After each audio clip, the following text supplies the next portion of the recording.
Ja, jeg vil snakke om mit træningsprojekt, hvor mit mål det var, at jeg gerne vil nå nå et kondital på 40 eller derover. Så længe jeg egentlig bare nåede over 40, så var det egentlig tilfredsstillende for mig. Og så er det, at jeg vil få en bedre ildoptagelse, fordi jeg har det her med mine lunger, som gør, at mit blodtryk det falder meget hurtigt, som så gør, at jeg ikke har nok ild. Så det er også med, at hvis jeg dyrker mere cardio, så får jeg en bedre ildoptagelse. Og så også bare, at jeg får en bedre motivation til cardio, så til at komme i gang med at lave det, og fordi jeg synes, det godt, det kan være lidt kedeligt sådan i længere tid. Så jeg har sat lidt forskelligt. Og så min træningsplan, der har jeg så taget for en af, for en af de gode uger, som jeg vil kalde det, fordi at, der gik noget tid, inden jeg kom i gang med, jeg tror der gik sådan 2 eller 3 uger, inden jeg sådan rigtig gik i gang med, hvor jeg ikke lavede det om for at se, hvad det gjorde. Og der har jeg jeg har cyklet til skole mandag til fredag, og der cykler jeg så 2 gange 5,8 km, og så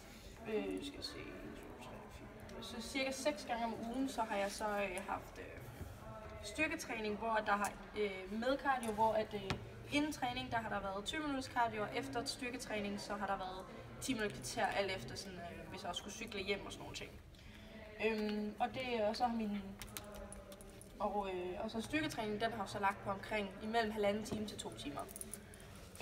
Og når jeg har cyklet i skole, der gør jeg det på omkring 10-15 minutter, for at jeg sveder og har det varmt, når jeg kommer op på skolen, så jeg ikke bare lunder afsted, så jeg også får lidt ud af det.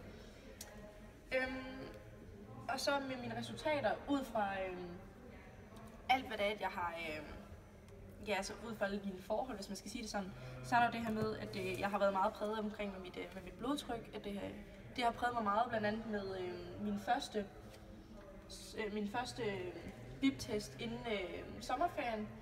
Den lå på mellem 5 og 36, og det gjorde så, at fordi at jeg præsterede meget, men jeg gjorde, hvad jeg kunne, hvilket så faktisk resulterede i, at jeg besvimede til sidst. Og det gjorde så, at efter sommerferien, der var den faldet helt ned til mellem 2 og 33, og det gjorde også, at jeg bare fik endnu mere gejst til, at jeg egentlig gerne ville fortsætte det. Og der besvimede jeg så ikke, men der fik jeg et meget voldsomt sidestik, som gjorde, at jeg faktisk næsten ikke kunne stå oprejst. Og så til midtvejstesten, der steg den faktisk rigtig meget. Der steg den helt op til 37,2. Jeg mener, det var 37,2 i hvert fald, at der steg den faktisk rigtig meget, og der var jeg rigtig tæt på mit mål, og der blev jeg sådan helt, okay, nu skal jeg bare nå det her til sidst og sådan noget.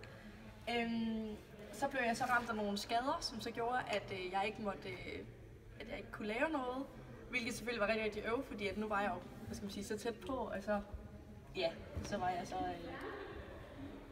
så tæt på, og så ikke, det lykkedes alligevel, så det gjorde så, at den faldt til mellem 5 og 36. Og det var jo selvfølgelig rigtig øvet, men det var, at jeg havde sat den til over 40, og jeg var sikker på, at jeg egentlig godt kunne. Men noget af det, som der også måske har præget lidt mine præstationer, det er med, at jeg har haft mangel på søvn og mad. Fordi at, nogle gange, når vi møder kl. 10, så får jeg ikke lige spist en ordentlig morgenmad, og så er det gør også rigtig meget for, når man skal lave en bip-test. Og så ved jeg så godt, at så på min træningsplan, der har jeg taget egentlig de gode uger, men jeg har også været lidt for doven til at cykle, fordi at jeg har haft bil og sådan nogle ting, så det kan man også godt mærke, det gør alligevel lidt. Og så på mine diskussioner, der har jeg sat meget med motion, forventninger, udholdenhed og form af skade. Og det var meget det der med, at jeg vil gerne kunne, jeg følte motivationen lige ud over det, var, at jeg fik ramt af de skader her, og jeg har også mødt noget modgang med, at jeg mistede lidt motivationen til at fortsætte. Og der var det jo så faktisk, at da jeg mistede motivationen, der fik jeg mine skader. Så det var lidt held i uheld, at jeg havde ikke lyst til at motivere, men jeg kunne egentlig heller ikke. Men så da jeg havde mine skader, så fik jeg bare endnu mere lyst til at træne, fordi at, så kunne jeg ikke. Men det var ikke sådan mentalt, fordi at min krop kunne ikke, men det var ikke. Okay, nu skal jeg lige passe på. Jeg ville gerne træne, fordi jeg ikke kunne træne, hvis man forstår. Jeg håber, I forstår. Mm-hmm. Også bare det med, at jeg ville kunne holde til mere. Jeg kunne mærke, at hver gang jeg lavede noget mere cardio, så blev min ildoptagelse bedre, og jeg kunne holde til noget mere. Og så min konklusion var jo så, at jeg ikke nåede mit mål, men at jeg valgte den rigtige form for træningsplan for mig, omkring med mit blodtryk og sådan noget. Og så har jeg helt sikkert fået en bedre motivation, så jeg er klar på at fortsætte på den plan, jeg er i gang med. Præcis 5 minutter. Yes. Nogle spørgsmål? Naja? Ja, altså du siger det der med, at søvn og mad, det har påvirket din test. Synes du også, at søvn og mad sådan generelt har påvirket din træning? Altså har du ikke kunnet sådan, træne sådan intens nok, fordi du ikke sådan, har fået din søvn og ikke fået din mad i løbet af dagen? Jo, helt sikkert, fordi at, også det med, hvis jeg for eksempel får spist for meget inden aftensmad, så kan man godt mærke, så kan man måske ikke lige yde så meget, og det er helt sikkert også, fordi når man har lavet så meget i løbet af dagen, så har det mest været om aftenen, hvor jeg har været rigtig, rigtig træt og sådan noget, så har jeg ikke rigtig kunnet yde nok og sådan nogle ting, så jeg har helt sikkert både kunnet mærke det både på bip-testen, men også bare på den private træning. Helt sikkert. Er det noget, du sådan vil tage med dig videre? Helt sikkert, at jeg vil helt sikkert, inden vi skal til, altså nu ved jeg også, hvad vi skal lave og sådan noget, for det meste, og så synes jeg, det er meget godt sådan lige at tilpasse med mad, og også med træning, og måske lægge det på nogle andre tidspunkter, og få noget bedre søvn og sådan nogle ting, så det vil jeg helt sikkert tage med. Det er helt sikkert. Hardy? Jamen, nu ved jeg ikke, hvor svært et spørgsmål det er, men nu kan jeg se, at du har valgt motivation som din kilde, eller sådan. Men når du skriver sådan, at du har haft det her problem med bedre, eller du vil gerne have en bedre ildoptagelse, kunne du have set, hvis du havde lavet opgaven i form af sundhed, altså... Du siger bare til, hvis det er sådan... Ja, jamen, det er bare at komme med det. Altså, det vil jeg jo sagtens kunne. Nu er det så det der med, at når jeg dør motion, så falder mit blodtryk for hurtigt, som så gør, at jeg besvimer. Og det har jeg ikke rigtig kunnet... det vil ikke rigtig være noget, jeg sådan ville kunne forbedre. Selvfølgelig ville jeg kunne forbedre det bedre med sundere kost og sådan noget.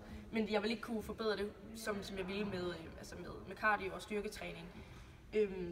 Så jo, altså jeg har da også spist sundere, end hvad jeg normalt plejer at gøre. Det er også helt sikkert noget, jeg vil tage med. Ikke belønne mig selv med en donut, som måske andre ville have gjort. Men altså jo, jeg har helt sikkert også tænkt rigtig meget på min kost. Jeg tænkte på, du siger, at din motivation faldt lidt efter midtvejstesten. Om der er sådan, og du så efterfølgende sådan noget, du så ikke gik mål. Men set i bagspejlet, altså sådan noget, du kunne have gjort anderledes for at motivere dig selv, der hvor motivationen faldt? Ja, altså det kunne jeg jo egentlig godt, fordi at jeg kan jo godt lide at dyrke motion og sådan noget, men jeg kunne jo helt sikkert godt have gjort det bedre ved at, nu skal jeg lige tænke mig om, altså den faldt jo efter midtvejstesten, fordi jeg blev så skuffet over mit resultat, og det er der jo ikke noget at sige til, når den er faldet cirka 3 til 4, men jeg ved ikke helt, hvad jeg sådan kunne have gjort. Altså, jeg kunne godt...